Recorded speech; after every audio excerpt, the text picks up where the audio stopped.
Bertemu kembali rekan-rekan sekalian dalam perkuliahan K3 dan aspek hukum dalam industri konstruksi. Pada video pembelajaran kali ini kita akan membahas tentang aspek-aspek dalam kontrak konstruksi yang meliputi aspek teknis, aspek hukum, aspek keuangan atau perbankan, aspek perpajakan, aspek perasuransian, aspek sosial ekonomi, dan yang terakhir adalah aspek administrasi. Mari kita bahas aspek yang pertama, yaitu aspek teknis.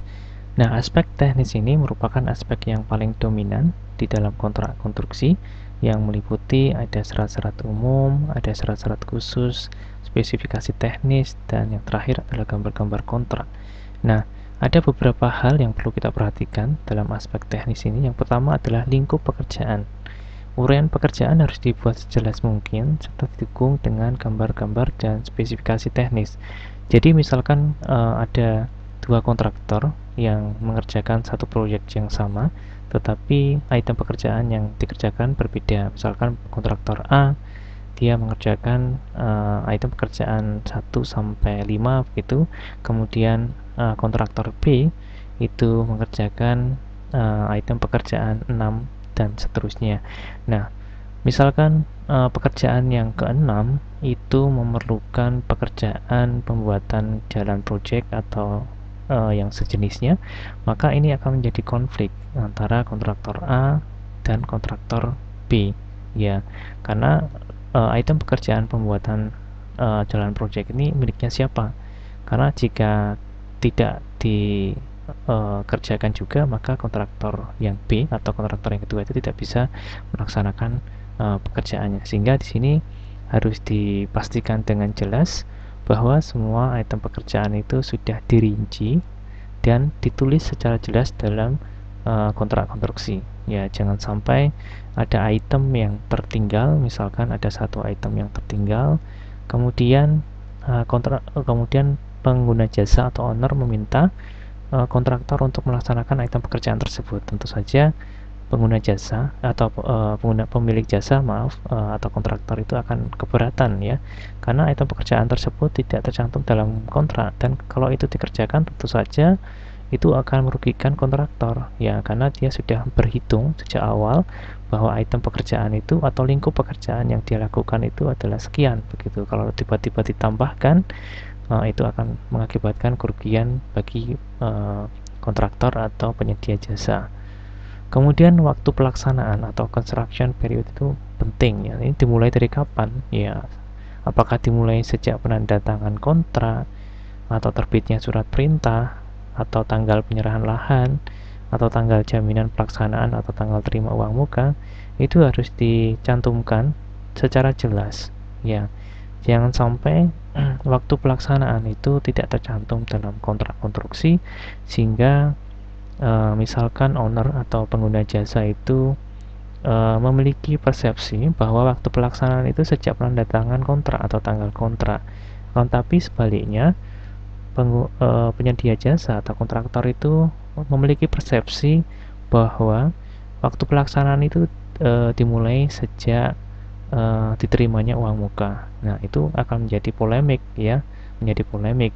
Anda lihat tadi yang pengguna jasa itu berpendapat bahwa pekerjaan itu dimulai sejak penandatangan kontrak, padahal penyedia jasa atau kontraktor berpendapat bahwa waktu pelaksanaan itu setelah diterima uang muka. Nah, nanti kalau kita mengambil pendapatnya pengguna jasa atau owner, maka itu berarti penyedia jasa atau kontraktor itu mengalami keterlambatan, ya, mengalami keterlambatan karena persepsi dia salah, ya, berbeda dengan persepsinya owner atau pengguna jasa, ya, sehingga di sini sangat tidak menguntungkan bagi kontraktor, ya, karena keterlambatan itu pada umumnya dibebankan kepada kontraktor atau penyedia jasa konstruksi. Oke. Nah, kemudian ada metode pelaksanaan atau construction method. Nah, ini ada sangat dipengaruhi oleh waktu dimulainya pelaksanaannya. Ya, tadi sudah disinggung kapan dimulainya. Kemudian penyerahan lahan, ya. Ini penting. Jadi, jika lahan itu belum diserahkan juga, ini menjadi polemik sendiri bahwa pelaksanaan itu sangat sulit, ya. Jadi, termasuk juga ada jalan masuk ke site ya. Jika belum ada jalan masuk ya, metode konstruksi yang bisa diaplikasikan juga sangat terbatas ya. Hanya menggunakan akses-akses yang tidak tidak mencukupi ya. Kemudian jadwal pelaksanaan atau time schedule. Nah, ini penting ya sebagai alat untuk pemantauan dan pengendalian project. Nah, ini ada banyak sebenarnya jenis-jenis jadwal atau tipe jadwal atau pelaksanaan atau time schedule. Ada critical path method, ada kurva S, ada bar chart dan lain sebagainya. Nah, misalkan kita ilustrasikan di sini adalah kurva S ya. Jadi pada aksis horizontal itu adalah waktu, kemudian aksis vertikalnya adalah total biaya yang dikeluarkan dalam pelaksanaan konstruksi ini. Nah, Anda lihat di sini adalah kurva rencananya, oke, kurva rencananya. Dan ini adalah kurva aktualnya yang terjadi di lapangan, prestasi yang terjadi di lapangan. Nah, kalau dia berada di bawah, kurva ini berada di bawah kurva rencana, berarti terjadi keterlambatan ya. Jadi prestasinya itu tidak ada, dia justru mengalami keterlambatan. Nah, kemudian jika dia di atas, maka pekerjaan aktual itu lebih cepat daripada rencana.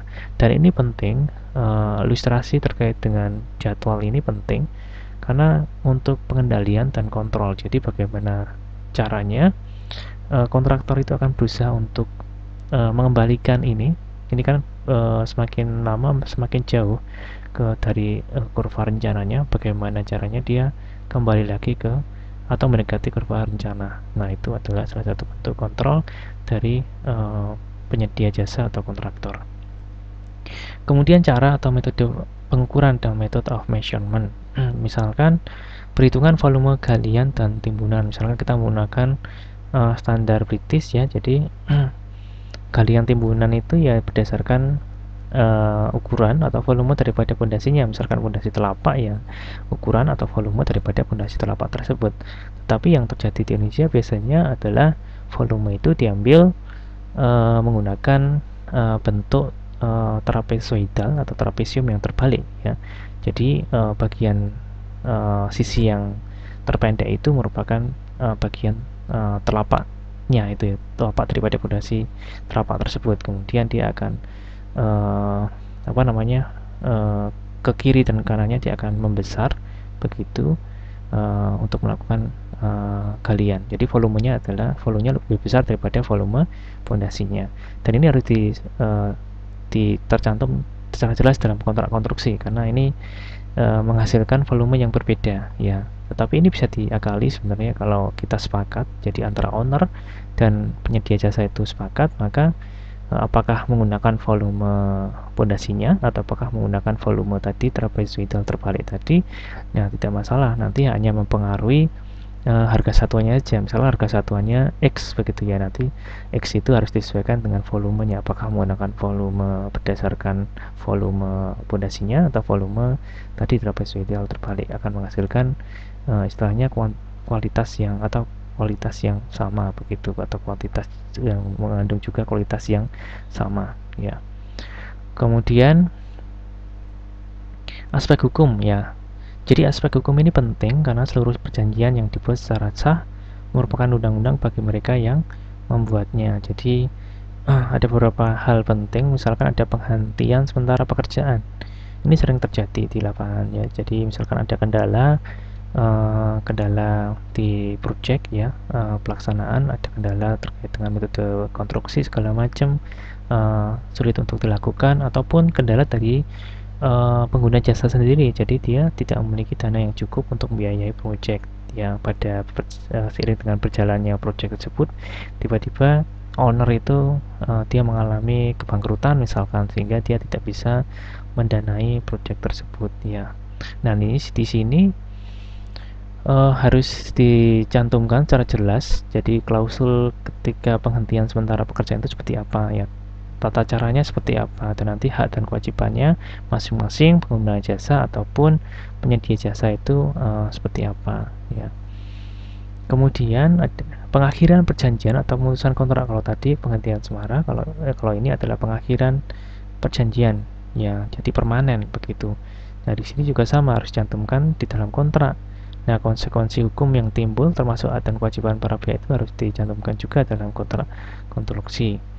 Nah, kemudian ganti rugi keterlambatan. Nah, ini sering terjadi ya. Biasanya memang prestasi di lapangan itu lebih rendah daripada yang ditargetkan. Ya, di sini sangat sering terjadi sangat banyak terjadi keterlambatan di aplikasi di lapangannya, sehingga di sini keterlambatan ini dianggap menimbulkan kerugian bagi owner atau pengguna jasa. Ya, maka di sini penyedia jasa atau kontraktor dituntut untuk membayar ganti rugi keterlambatan tersebut. Ya, dan ini harus disepakati. Ya, berapa persen atau berapa per mil per harinya. Misalkan di sini ditentukan 1 per mil per harinya dari total harga proyeknya misalkan. Kemudian harus ditentukan juga ganti rugi maksimumnya berapa. Jadi kalau dia mengalami keterlambatan, dari keterlambatannya itu juga harus dibatasi maksimumnya berapa. Tetapi kemudian misalkan 5% ya, kemudian jadi masalah juga ketika ganti rugi maksimum itu terlampaui, misalkan lebih dari 5% terlampaui. Terus bagaimana, apakah kemudian proyek tersebut dihentikan ataukah dilakukan pemutusan hubungan kerja atau sementara atau sebagainya, itu harus diatur dengan jelas ya. Kemudian ada penyelesaian perselisihan atau settlement of dispute ya. Jadi jika misalkan kedua belah pihak, pengguna jasa atau penyedia jasa itu menginginkan atau tidak menginginkan penyelesaian di pengadilan, misalkan dia menginginkan penyelesaian di musyawarah menggunakan musyawarah mufakat misalkan. Nah, ini harus dijelaskan secara detail ya, waktunya juga harus ada batas waktunya. Yang banyak terjadi ketika disepakati musyawarah mufakat, tetapi itu malah berlarut-larut ya, jadi tidak ada titik temunya. Karena tidak ada titik temunya, sehingga pekerjaan konstruksi itu terbengkalai sekian lama begitu. Sehingga sebaiknya dalam kontrak konstruksi juga dicantumkan, misalkan dia ingin menyelesaikan perselisihan itu secara musyawarah mufakat, maka harus dicantumkan juga batas waktunya berapa, misalkan 30 hari sejak sengketa itu timbul.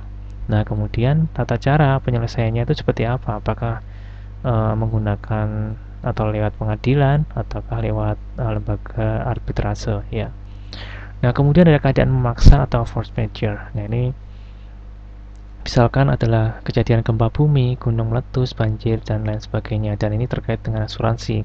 Nah, pada umumnya keadaan memaksa atau force majeure itu memang dialihkan resikonya ke pihak asuransi ya. Jadi ketika terjadi tadi gempa bumi, gunung meletus, banjir, dan sebagainya, itu diharapkan pihak asuransi tadi akan mengcover kerugian yang dialami oleh penyedia jasa maupun pengguna jasa konstruksi. Nah, di sini tidak serta-merta pihak asuransi itu mau mengcover semua kerugian. Jadi nanti akan dilihat ya, apakah klaim daripada pengguna jasa atau penyedia jasa itu apakah benar atau tidak begitu. Nah, nanti akan diputuskan berapa persen yang akan diganti atau ditanggung oleh pihak asuransi. Nah, ini harus dapat dicantumkan secara jelas ya dalam kontrak konstruksinya ya.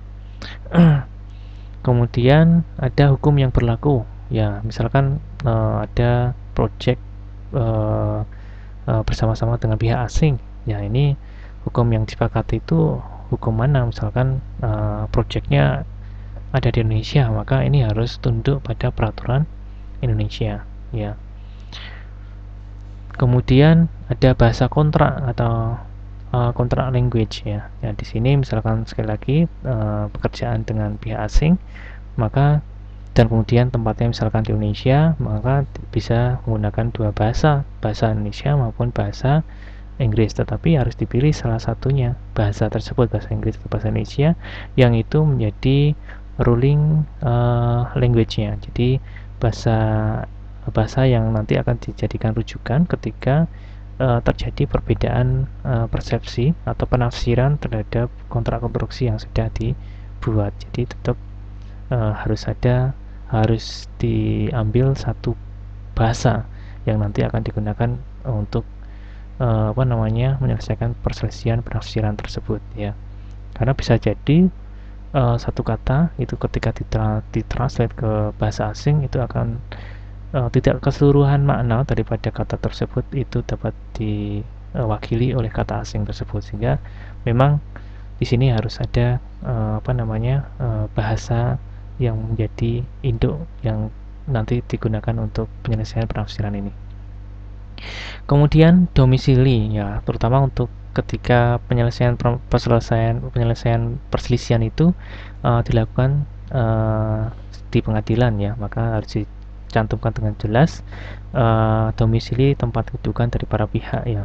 Nah, nanti apakah dia akan jika terjadi perselisihan akan diselesaikan di tempat domisili dari para pihak yang menandatangani dokumen kontraknya.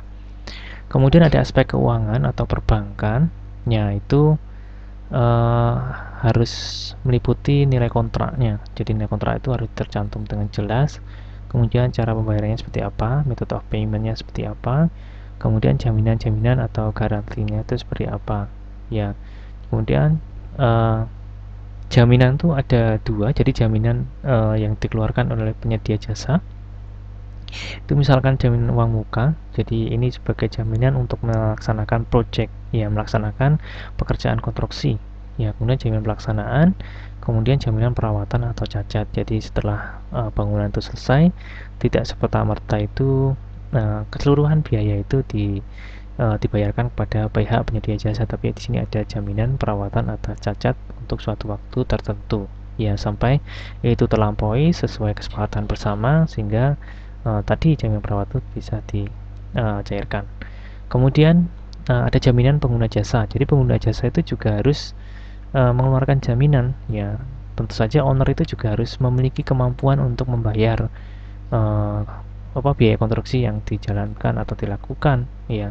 Dan ini merupakan tuntutan dari penyedia jasa. Jadi penyedia jasa menginginkan jaminan dari pengguna jasa bahwa pengguna jasa itu mampu untuk membiayai proyek ini sampai selesai ya. Jadi jaminan pembayaran itu bentuknya beberapa macam ya. Ada bank garansi, itu dikeluarkan oleh bank, jadi bank itu akan menjamin pembiayaan atas suatu proyek ya. Memang ketika terjadi permasalahan, pada umumnya bank itu akan meminta owner atau pengguna jasa itu untuk menjual aset-asetnya terlebih dulu sebelum bank itu mengucurkan dananya. Oke. Kemudian ada juga standby letter of credit, ini juga dari bank. Kemudian surety bond itu dari pihak asuransi. Ya, kemudian ada juga yang tidak memiliki daya jamin seperti letter of comfort, itu dikeluarkan oleh pihak pemilik saham terbesar dari suatu perusahaan, dari suatu perusahaan pengguna jasa konstruksi ya, dari owner ya, pemilik saham terbesar, bahwa dia tidak akan melepas sahamnya ketika terjadi dalam masa pelaksanaan konstruksi ya. Kemudian ada warranty ya. Kemudian ada juga indemnity ya. Indemnity itu maksudnya adalah ada pihak pertama itu yang meminta pihak ketiga untuk memberikan jaminan pendanaan kepada pihak kedua. Jika pihak ketiga tidak dapat atau gagal melakukan itu, maka pihak pertama yang akan melakukannya. Kemudian ada aspek perpajakan. Nah, ini ada dua jenis pajak yang harus dibayarkan ya. Jadi pertambahan nilai atau PPN dan pajak penghasilan atau PPH. Kalau PPN itu 10%, jadi dia harus ditambahkan setelah penjumlahan nilai kontrak. Jadi ada harga pokok misalkan 10M, keuntungan kontraktor diambil misalkan 1M, maka nilai kontraknya totalnya adalah 11M ya. PPN 10% ya, hati 1M 100 juta begitu, sehingga jumlah yang harus dibayar total kepada penyedia jasa oleh pengguna jasa itu adalah 12 miliar 100 juta. Nah, nanti PPN 10% tadi 1 miliar 100 juta tadi akan dibayarkan oleh penyedia jasa itu kepada pihak atau dinas perpajakan ya. Kemudian untuk tarif pajak PPH, jadi PPH pajak penghasilan ini dibayarkan atau dilaporkan secara per bulan ya, dan nanti itu menjadi kebijakan daripada penerima jasa penerima jasa atau imbalan berdasarkan proyek konstruksi ini, yaitu kontraktornya. Ya, di sini misalkan 2% ada pelaksana, kualifikasi usaha kecil, maka dia harus melaporkan 2%. Kemudian ada pelaksana yang lain yang kualifikasinya menengah dan besar ataupun tidak memiliki kualifikasi usaha, masing-masing sudah ditentukan presentasi PPh-nya. Kemudian ternyata bahwa karena bidang konstruksi ini tidak hanya melibatkan pelaksana tapi juga perencana dan pengawas, ya, maka juga yang menerima jasa atau menerima imbalan dari jasa konstruksi ini tidak hanya pelaksana tapi juga perencana dan pengawas. Maka perencana dan pengawas itu juga harus melaporkan atau membayar pajak PPh-nya. Oke. Kemudian aspek perasuransian. Jadi asuransi itu secara definisi adalah suatu persetujuan di mana penanggungan mengikat diri terhadap bertanggung untuk mengganti kerugian karena kerugian atau tidak diperolehnya keuntungan yang diharapkan, yang dapat diderita karena peristiwa yang tidak diketahui terlebih dahulu, yaitu force majeure. Tadi ada bencana ya, gempa bumi, banjir, dan segala macam, ya. Kemudian unsur-unsur yang terlibat dalam asuransi, yang pertama adalah penanggungnya atau insurernya yang memberikan proteksi, kemudian tertanggung atau insured yang menerima proteksi, kemudian peristiwa atau accident-nya yang tidak diduga atau tidak diketahui sebelumnya, peristiwa yang dapat menimbulkan kerugian. Jadi yang disebut sebagai accident ini merupakan sesuatu yang tidak disengaja, ya, tidak disengaja oleh oleh manusia. Jadi ini merupakan sifatnya adalah bencana atau kehendak Tuhan memang seperti itu dan tidak bisa ditahan atau dicegah oleh manusia, ya. Kemudian ada kepentingan atau interest yang diasuransikan yang mungkin mengalami kerugian disebabkan oleh peristiwa tersebut. Nah, premi asuransi itu harus dibayarkan, ya, untuk meyakinkan bahwa proyek berada di bawah tanggungan asuransi. Nah, besarnya premi asuransi dapat dicantumkan dalam kontrak ataupun langsung dibayarkan atau disediakan oleh pengguna jasa atau ownernya. Kemudian ada aspek sosial ekonomi, ya. Ada keharusan menggunakan tenaga kerja dan bahan tertentu, ya, misalkan ini kita prioritaskan kita menggunakan tenaga kerja dan bahan yang berada dalam negeri, di dalam Indonesia, begitu. Kemudian tenaga kerja setempat yang kita rekrut, ya, sebisa mungkin kita rekrut misalkan tenaga kasarnya, misalkan dia merupakan orang-orang yang berada di sekitar atau orang-orang yang merupakan masyarakat atau penduduk sekitar proyek tersebut, sehingga ini dapat mendatangkan atau membuka lapangan pekerjaan pada daerah tersebut, ya. Tentu ini sangat membantu pemerintah. Kemudian tenaga kerja keahlian khususnya ini mungkin tidak bisa didapatkan di daerah setempat, ya, tempat proyek tersebut berada. Mungkin harus didatangkan dari ibu kota atau kota-kota besar ataupun bahkan dari luar negeri, ya. Kemudian material dalam negeri, sebisa mungkin kita menggunakan material dalam negeri, ya, produk-produk dalam negeri. Kemudian dampak lingkungan itu harus dianalisis di awal proyek konstruksi ini, apakah layak atau tidak, apakah pekerjaan konstruksi itu mengakibatkan dampak lingkungan dan masyarakat sekitar atau tidak. Jika dampaknya ada, maka apakah besar atau kecil, apakah bisa kita tolerir atau tidak. Jika tidak bisa ditolerir, maka harus ada treatment di situ, ya.